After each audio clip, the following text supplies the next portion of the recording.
2022.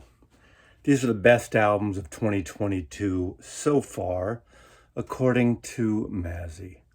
One man's opinion, the records I like, from a point of view from this person. So I'm going to start out with an album that I got early this year, was sent to me out of the blue. It actually did come out, I think, September of 2021, but I'm throwing it in here because I didn't know about it, and I think it's worth a mention. And that is Black Acid Soul. And this is by Lady Blackbird. This is a wonderful, surprising album of soulful, jazzy vocals. And this woman is more of a jazzy version of Sade. Just a really great record. I'm not going to get into the details of every single record here, but you need to know that there's new music out there. This list doesn't have any reissues, old band bullshit, just new music. There are some older artists putting out new things, but a lot of, I wouldn't say contemporary, some, a little of both. Okay, my next choice of one of the best records so far of 2022 is actually had its roots, had its birth 50 years ago in 1972. That is the resurrection of Rusty, 50 years. This is a 45 RPM EP, newly recorded songs. And it's Declan McManus and Alan Mays. Elvis Costello and his buddy Alan had this duo they played in 1972. Reminds me of me and my buddies back then, because Elvis and I think, are 1 or 2 or 3 days apart. Years, we both wear hats. We're almost the same person. This is really good. It's a little pub rock, very influenced, obviously, of the early Elvis Costello and Nick Lowe type of style. Folky, rock, pop.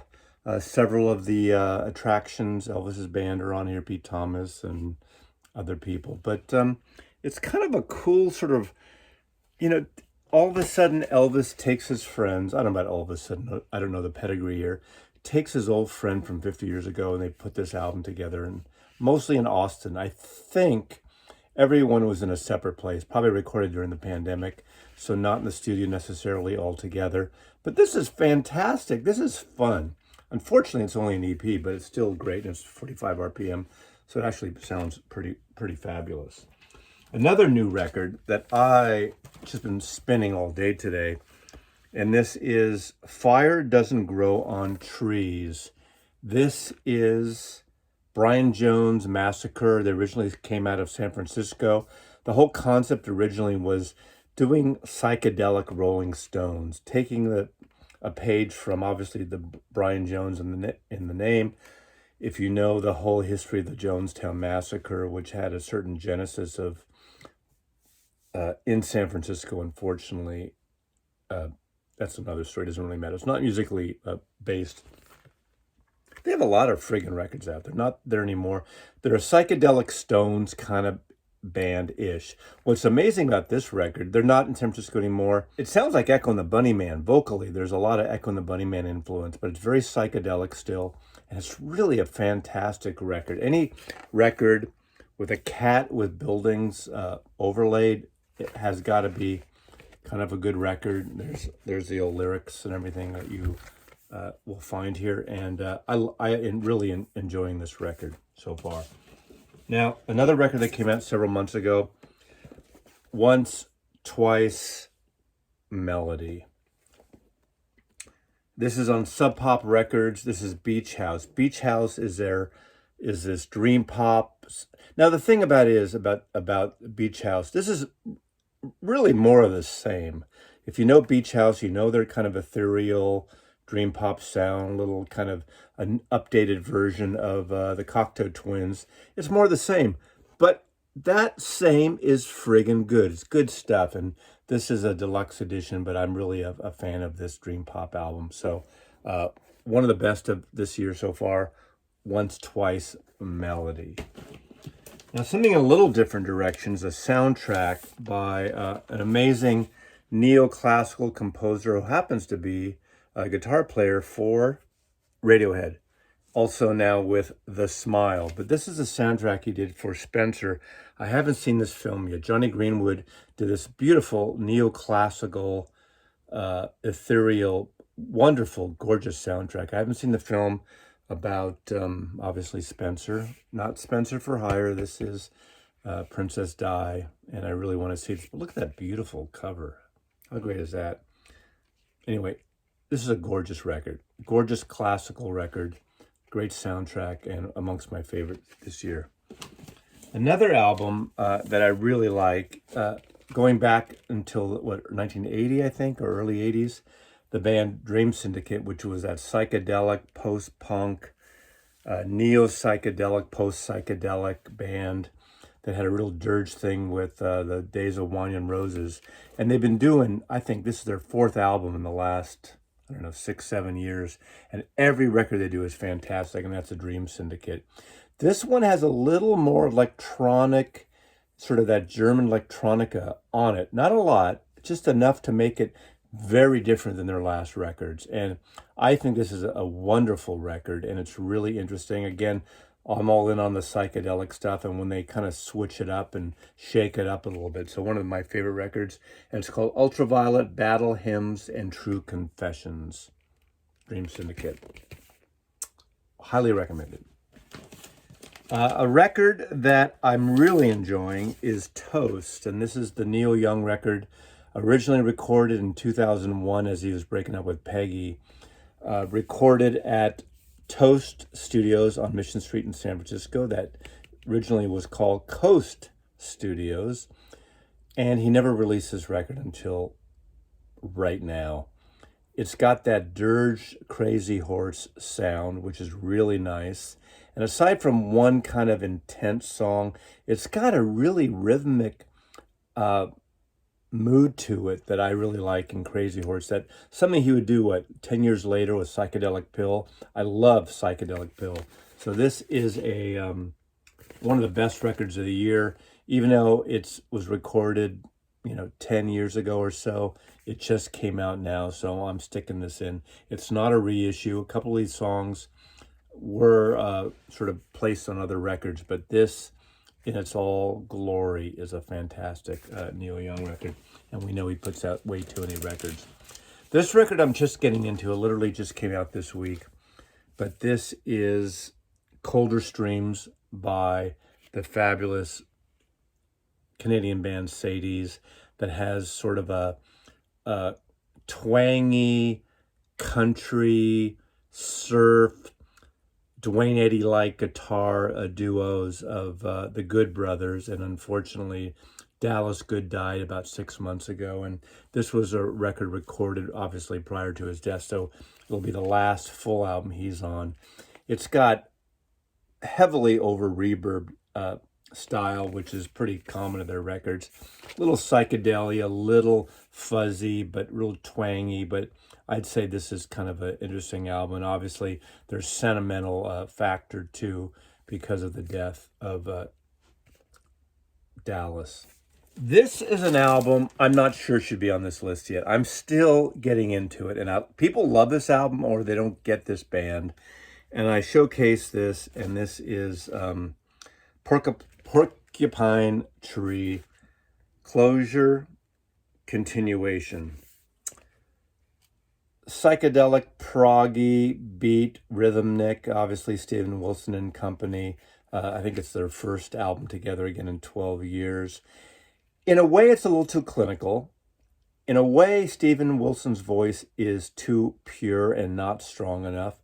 You can't argue about the rhythmic, proggy, time signature mashups and changes throughout the record. I still find myself going back to this record.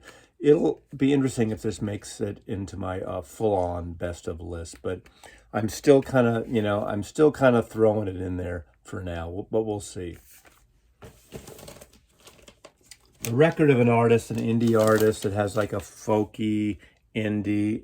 I keep hate to say indie because that's sort of a catch-all phrase, independent. I mean, independent, what the frig does that mean?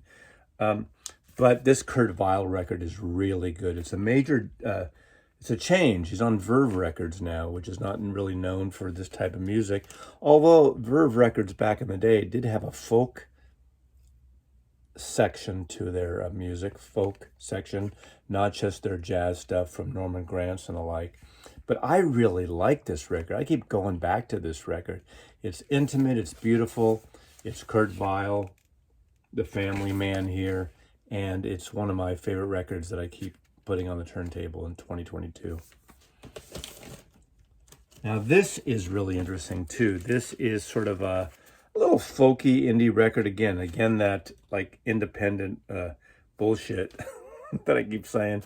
But this is Big Thief, and this is called Dragon New Warm Mountain, I Believe in You.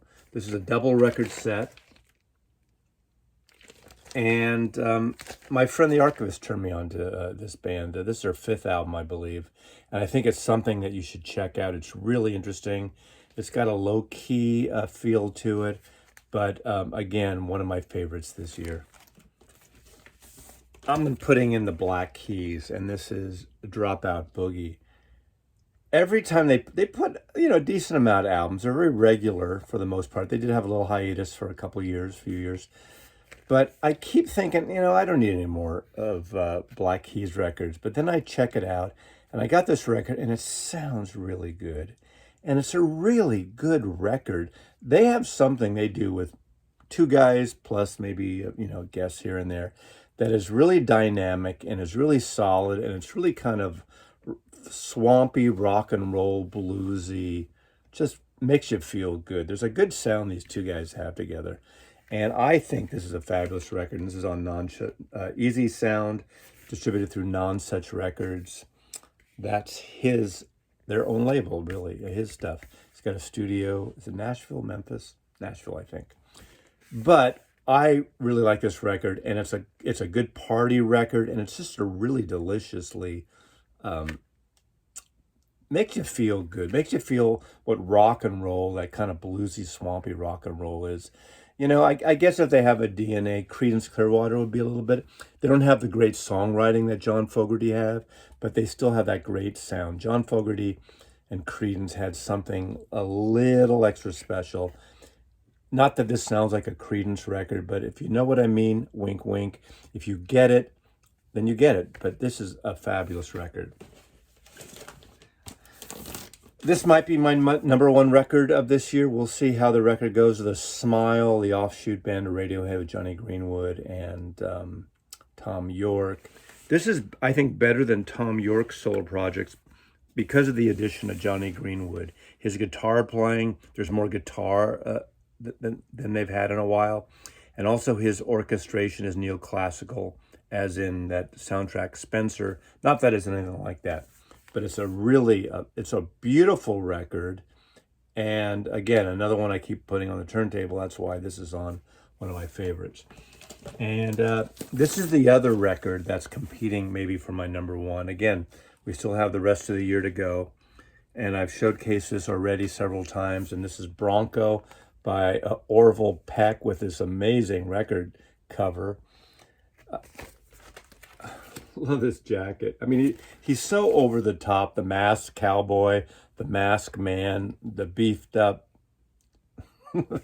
country rock artist with a voice across of Roy Orbison, Bruce Springsteen, Chris Isaak, this heroic sound and over the top heroic production. Really, really a good record. If you give it a chance. And I play this a lot. Again, another really feel-good record in a fucked up time in our lives, in our world right now. This is like the Ben-Hur movies and the huge epics of the 1950s, 1960s. This is a cinematic masterpiece. Orville Peck, Bronco on Columbia Records, Sony Records. I love this. So those are my favorite records so far, 2022. Check them out. I'm sure there's a lot of other great music that people kind of been suggesting. Let me know what else you think is great. And thank you. Mazzy loves you. Love the music. Listen to new shit. Don't just get retreads and mo-fis and represses and box sets. Get some new records.